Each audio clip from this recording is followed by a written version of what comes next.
Life is full of contrasts, especially when it's my life we're talking about.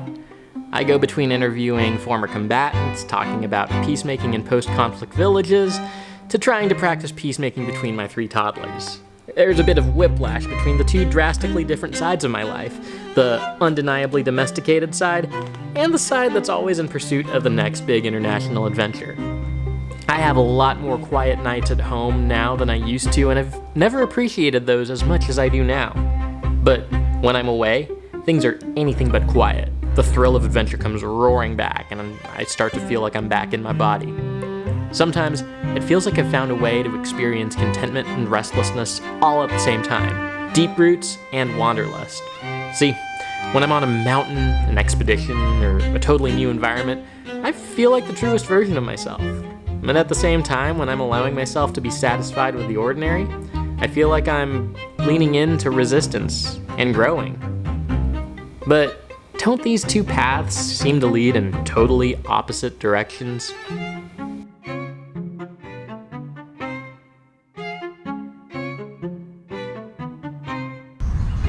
So recently I had the chance to give a TED Talk, and that was probably what you think it was. Adrenaline rush, peak excitement, like a highlight of my year, just so exciting. Anyway, I got to spend the whole day backstage hanging out with the cohort of speakers, cheering each other on, getting pumped to go on stage.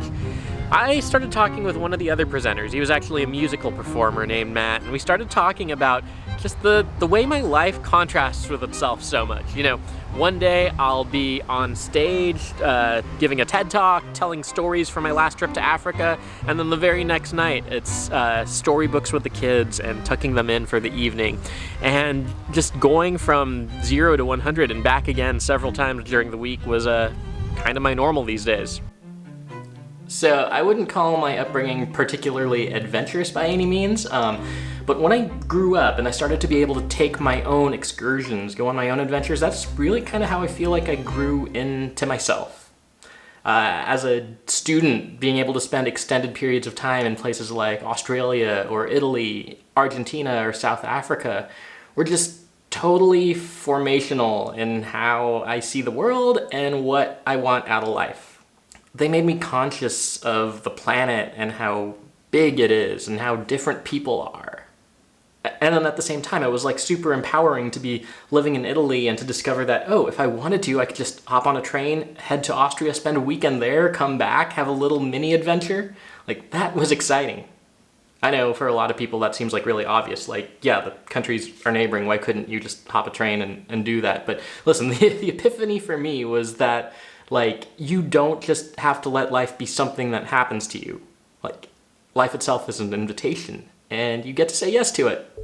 To this day, I believe that saying a hearty yes to life is one of the most important decisions a person can make, and there's more to it than just waking up and being alive. It's like this deliberate, like, I choose this life I've been born into, and I'm gonna run with it. Like, when you actually give yourself the space to think about how improbable and miraculous, like, this life and your life in particular really is, it's something your mind never really gets past.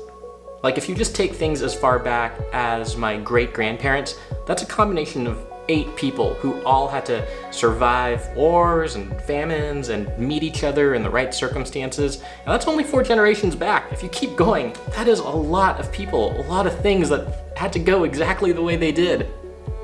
It's even wilder when you think beyond just your own lineage and how Earth can even sustain life at all. So I don't know about you, but when I think of things from that perspective, it makes me really not want to take it for granted that I'm here. It makes me want to do something that says party an enthusiastic yes. Thank you. To me, that yes often takes the form of adventure. I absolutely love stories of people who've had extreme ideas to go do something uncomfortable or unlikely just because it really felt like a thing they needed to do, you know, like a big, meaty challenge.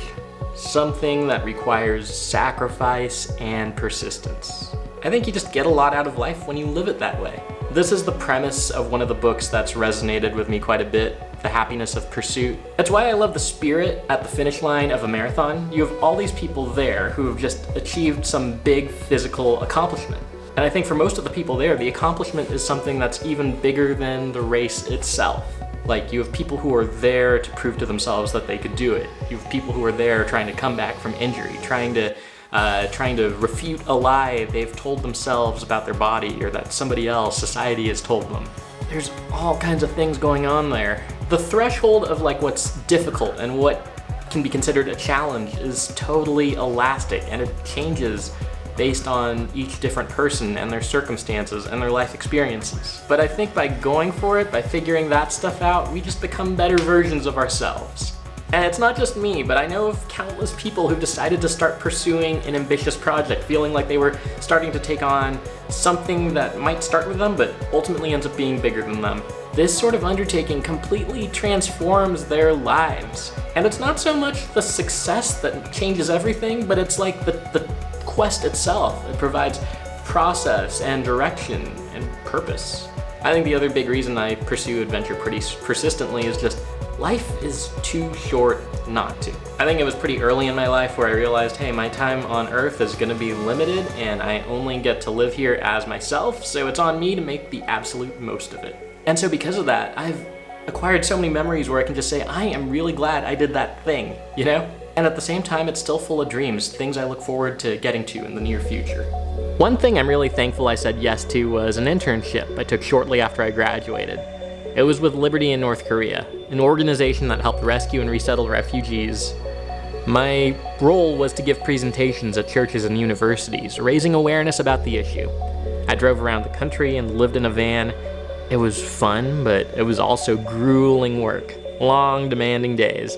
And one thing we often told each other was this reminder: leave it all on the road. It was this reminder that this tour, this stretch of our lives, wasn't gonna last forever. And as challenging as a single day might be, it was also the peak of an adventure. A chance to see the country and meet people and do this thing that would change our lives. We couldn't forget to keep showing up for it and giving it our best. I'm also reminded of a friend who around the same time started experiencing some really scary health stuff. And I think at a young age it's really easy to take health for granted, but she did not have that privilege. She decided to start doing something big, something bucket list level, at least once every year. This took her up Mount Kilimanjaro, it took her on the Inca Trail, to Ireland to reconnect with her heritage. Now I'm inspired by that. I can think of stuff kind of on that caliber that I hope to do in the future, the near future. And I appreciate that she approaches it with the urgency to try and do at least one of these things every year. It's really easy to convince yourself that there's time to wait until, there isn't.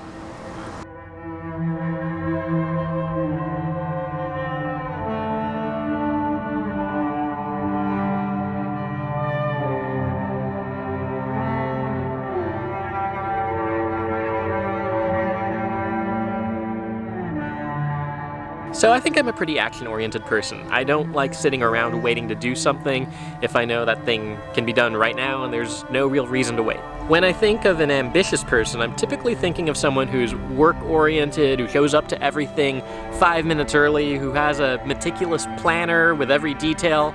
That's not me. Maybe parts of that have been me in brief doses in the past, but not really. But I am a pretty ambitious person when it comes to adventures, experiences, and not wanting to live a boring life. Like has been the case with a lot of people, the past few years have forced me to get in touch with the quieter side of my life. There's the lockdown and the pandemic, sure, and those were extreme experiences, but it was different when everyone was going through it. Around that same time, I also had 3 babies in the span of 2 years. That will make your world get really small, really, really fast. And it was like, okay, things are opening back up, but they're only really open to us if we can find a babysitter for 3 who, knows the drill, knows the routine and everything. That person is often my mom or their grandma, and it's kind of weird having kids and being in my 30s and being like, to go out, I need to, again, ask my mom if I can go out. One of the ways I've tried to learn and to cope was to try and see the world more through their eyes and their point of view. Not through my own, where I have all these experiences and opinions that I filter things through. They don't have all these points of comparison. To them, everything is new, and all these sensory experiences are so rich and so detailed. It's great. There's a reason why when we're kids, we can find wonder everywhere.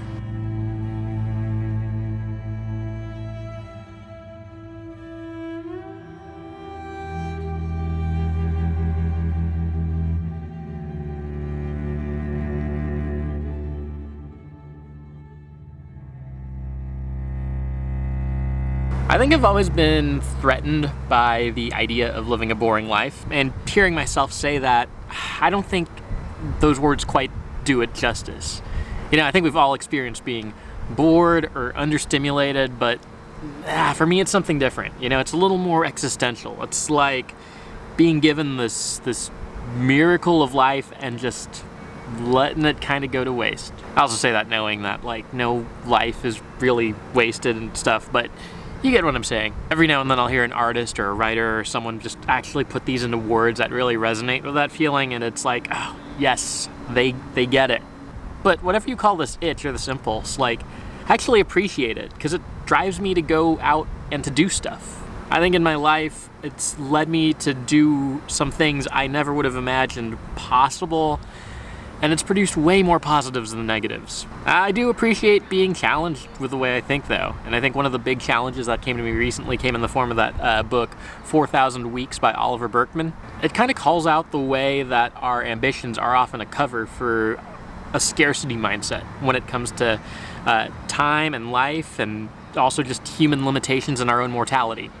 In a lot of ways, this book has a perspective that is the total opposite of how I'm wired, and I think that's why I appreciate it so much. As someone who works to protect and care for and advocate for the environment, it's really easy for me to see all the really harmful places that ambition can lead to when it gets out of hand. Our insatiable appetite to have things, to do things, to go places has done some real serious damage to our planet and to ourselves in a spiritual sense. That classic question, what good is it if someone gains the whole world but loses its soul? I actually think we see the answer to that pretty regularly. Endless activity, constant growth, ceaseless productivity, that's not natural, and it's not healthy. When did living a simple, decent, quiet life become such a bad thing? I had a friend ask that question, and I've been thinking about it ever since. I think I might have played a role in not always having an appreciation for the simpler side of life. Cut to today. I think we're at an interesting crossroads. The world is open again, my kids are a bit older, a little more independent. Don't get me wrong, they still need a lot of looking after, but compared to where we were about a year ago, it's way different. I've been able to take on new projects and say yes to opportunities. I've gotten interesting invitations to go do stuff. I don't know if anything makes me feel as good as an invitation. Anyway, I'm at this point now where I'm just wondering which path to keep going with, the bigger adventures or the simpler life. I often feel a tension between these two sides of my life, but what if there's actually a lot more common ground between the two of them than it appears on the surface? What if life goes by quickly, and that's reason to not put off going after the experiences you've been dreaming about, and reason to slow down while you're in between those dreams? What if wonder is super important to us as human beings, and that's why it's important to chase those experiences that provoke wonder, while also keeping enough open space in our day-to-day lives for wonder to meet us there and catch us by surprise? What if it's possible to contain paradoxes and contrasts? Maybe working out those things is just part of the fun in life. I know I still want to climb volcanoes, to walk trails that go across borders, and to sleep under the stars as often as life will allow. But I don't want to chase those things at such a breakneck speed that I don't even enjoy them.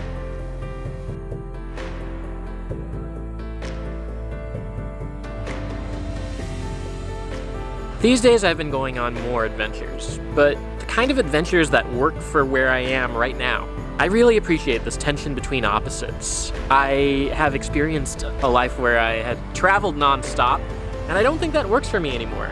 I like those moments in between.